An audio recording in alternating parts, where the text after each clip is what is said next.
सभी को नमस्कार। अम्मा भगवान शरणम। श्री कल्की गुरुकुल में आप सभी का स्वागत है। सबसे पहले श्री कल्की से प्रार्थना करते हुए आज के कार्यक्रम का शुभारंभ करेंगे। ओम सच्चिदानंद परब्रह्मा पुरुषोत्तमा परमात्मा श्री कल्की भगवती समेत श्री कल्की भगवते नमः।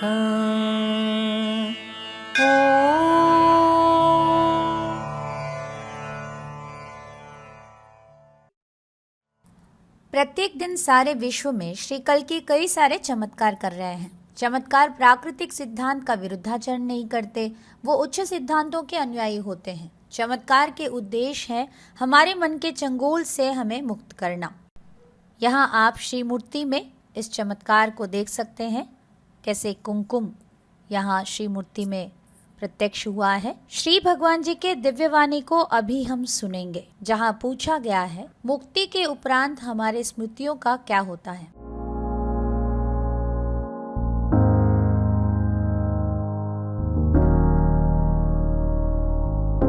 What happens to our memories after enlightenment? Not use the word memory because it is no memory, It is just the living, the act of living, how the body is designed to function. But you can say the program is in the DNA. You can call it as a DNA memory, not a psychological memory. Physical it is. But this is only for the early people, The 2000 I'm talking about. It's like starting the motor. Once this is started, you do not need a samskar. You need nothing, in fact. It's going to be that fast and that easy. That is why I often refer to these people as the warriors who are going through all these difficult things. It's not required in the future. Shri भगवान के दिव्यवाणी का अनुवाद। आप अपने स्मृति का इस्तेमाल नहीं कर सकते क्योंकि वो आपके भीतर रहेगा ही नहीं। आपके भीतर वो रहेगा किंतु केवल शारीरिक रूप से। आपके शरीर में डीएनए में जैसे वो मेमोरी होता है उतना ही, उससे ज़्यादा मानसिक रूप से आपके भीतर वैसे स्मृति आगे के जैसे काम नहीं करता। ये भौतिक रूप से आपके भीतर रहेगा। ये हम बात कर रहे हैं पहले 80,000 जीवन मुक्ता लोगों के बारे में। जैसे मोटर शुरू करने के लिए शुरुआत में थोड़ा जोर लगाना पड़ता है, वैसे ही शुरुआत में लोगों के लिए संस्कार शुद्धि की प्रक्रिया ज़रूरत है। मगर आगे एक बार मोटर शुरू हो जाए तो संस्कार शुद्धि प्रक्रिया की ज़रूरत भी नहीं पड़ता। आपके लिए यह प्रक्रिया बहुत तेज़ी से होने लगेगा। इसीलिए हम इस 80,000 जीवन मुक्ता को योद्धा करके बुलाते हैं, क्योंकि उन्हीं लोगों को कुछ मुश्किल परिस्थितियों के द्वारा गुजरना पड़ेगा, किंतु भविष्य में आने वाले लोगों के लिए ये सब कुछ करने की आवश्यकता नहीं है। टाइमलेस इनसाइट्स देखेंगे। Nothing can exist by itself. Anything can exist only in relationship with the other. Sri Bhagwan.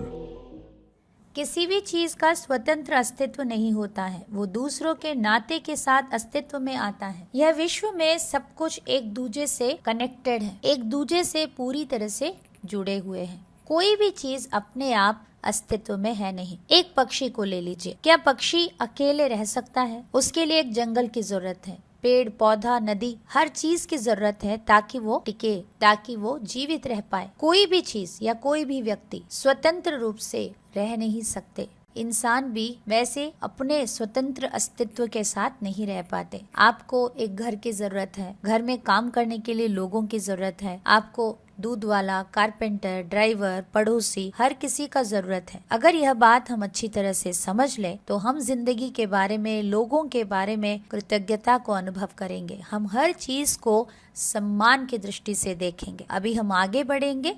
आसक्ति सर्वदा आत्म केंद्रित है। इसे समझने के लिए वास्तव में एक उदाहरण आपको देना चाहेंगे। एक लड़का एक लड़की से बहुत प्यार करता था। ये वास्तव में घटा हुआ एक घटना है। लड़की ने एक दिन कहा कि मुझे क्षमा करना, मुझे लगता है कि तुमसे ज्यादा किसी और को मैं प्यार करती हूँ। वो रेलवे स्टेशन में मिला करते थे।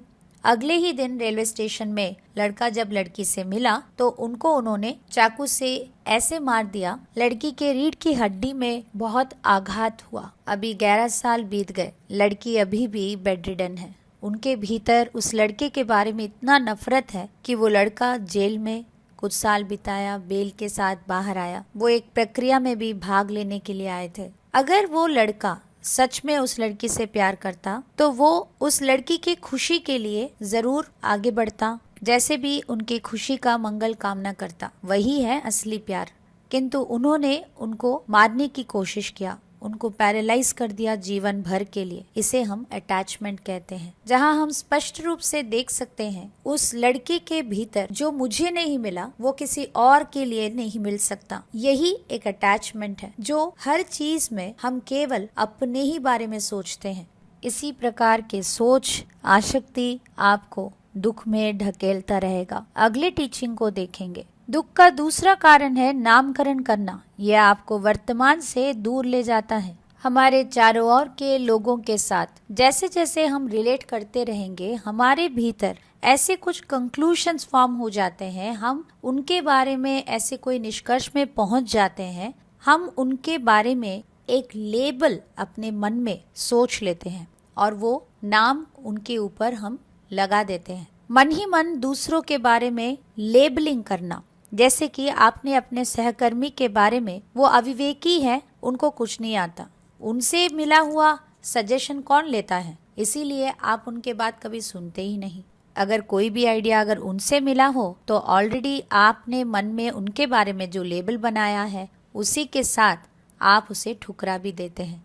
इसी प्रकार से आप हर रिश्ते में कोई ना कोई एक लेबल, नामकरण अपने मन में कर देते हैं। जैसे कि पति ने पत्नी के बारे में कर दिया था कि उसको तो कुछ भी नहीं आता है, वो तो एक मूर्ख है ना, यह बच्चों से क्या सुनना, उनको क्या पता है, वो तो इमेच्योर होते हैं।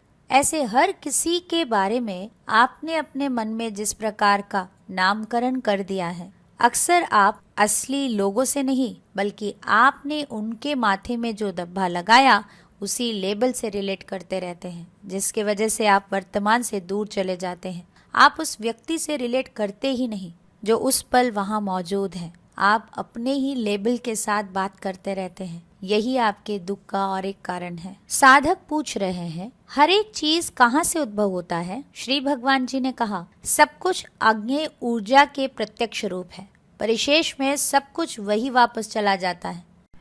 सफलता का रहस्य, ये दुनिया आपके धारणाओं को प्रतिबिंबित करता है। पांडव और कौरवों को विद्यादान करने के समय पर गुरु द्रोणाचार्य ने दुर्योधन को बुलाया और कहा कि तुम्हें राज्य को पर्यटन करते हुए चारों ओर जाओ और कोई भी एक अच्छे व्यक्ति को तुम्हारे साथ ले आओ। और युधिष्ठिर को बुला के उन्होंने कहा कि तुम भी जाओ और तुम एक बुरे व्यक्ति को अपने साथ आश्रम में लेकर आओ। दुर्योधन इस कार्य के लिए निकल पड़े। पूरे राज्य उन्होंने ढूंढा, कहीं पर भी उनको एक भी अच्छा व्यक्ति नहीं मिला। वो वापस द्रोणाचार्य के पास आकर उनके असमर्थता को जताया।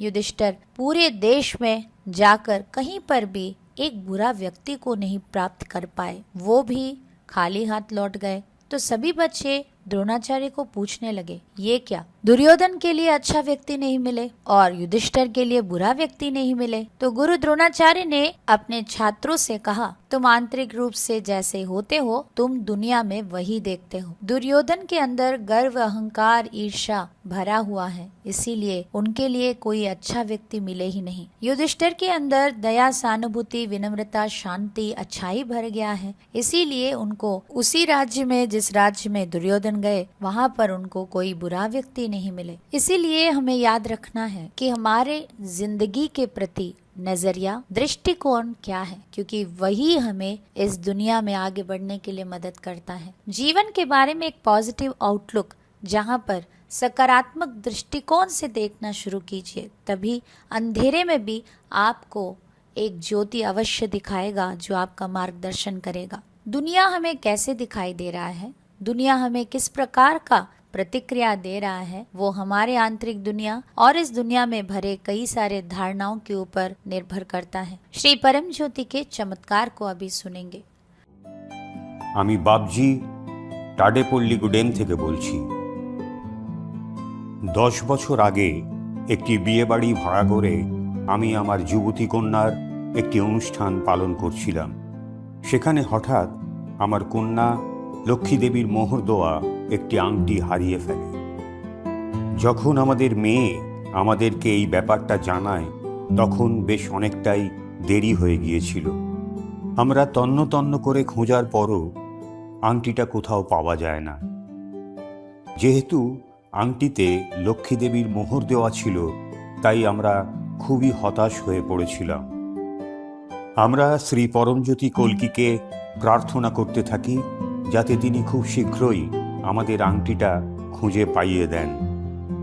অবশেষে নিরাশ হয়ে আমরা যখন বাড়িতে ফিরে আসি তখন হঠাৎই আমাদের এক আত্মীয় গ্রামে ফিরে যাওয়ার আগে আমাদের বাড়িতে আসেন। উনি আমাদেরকে জানান যে উনি যখন ওনার জুতো জোড়া খুলতে যাচ্ছিলেন তখন সেই আংটিটি একটি জুতোর সাথে ঝুলছিল। আমরা এই অভূতপূর্ব চমৎকারের জন্য শ্রী কল্কির কাছে পরম কৃতজ্ঞতা জ্ঞাপন করি। এই অসম্ভবকে সম্ভব করার জন্য ও সর্বদা আমাদের পাশে থেকে আমাদেরকে রক্ষা করার জন্য শ্রী কল্কিকে अनंत प्रणाम निवेदन करी। जीवन में दैविक अनुकंपा को जितना हम पहचानना शुरू करते हैं वही हमारे जीवन में कई सारे चमत्कार बनते हैं और चमत्कार को जब हम दूसरों के साथ बांटते हैं वो चमत्कार और भी अधिक होते हैं। चलिए अभी आज आपने जो कुछ भी सुना है आंखें बंद रखते हुए आप मनन कीजिए।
अभी हम प्रार्थना करेंगे, श्री कल्की से निवेदन करेंगे ये सारे टीचिंग्स हमारे लिए अपना व्यक्तिगत रियलाइजेशंस बनना है। भक्ति संकीर्तन में भाग लेते हुए श्री कल्की के दिव्य कृपा से हम हमारे भीतर परिवर्तन लाने के लिए प्रार्थना करेंगे।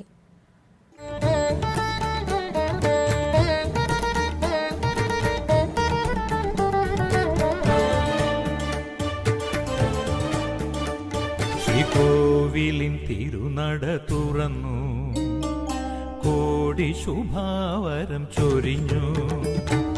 കോവിലിൻ തിരുനട തുറന്നു കോടി ശുഭാവരം ചൊരിഞ്ഞു.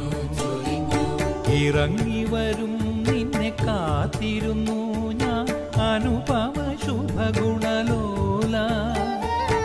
ഇറങ്ങി വരും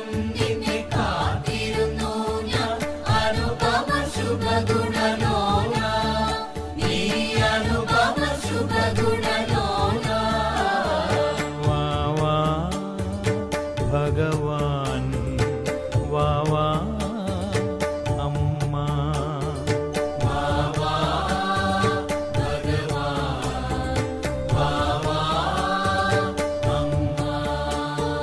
ദീനശരണ്യ ദീനശരണ്യ ദീനശരണ്യ ദീനശരണ്യ ദീനശരണ്യ ദീനശരണ്യ ദീനശരണ്യ दीनशरण्या दीनशरण्या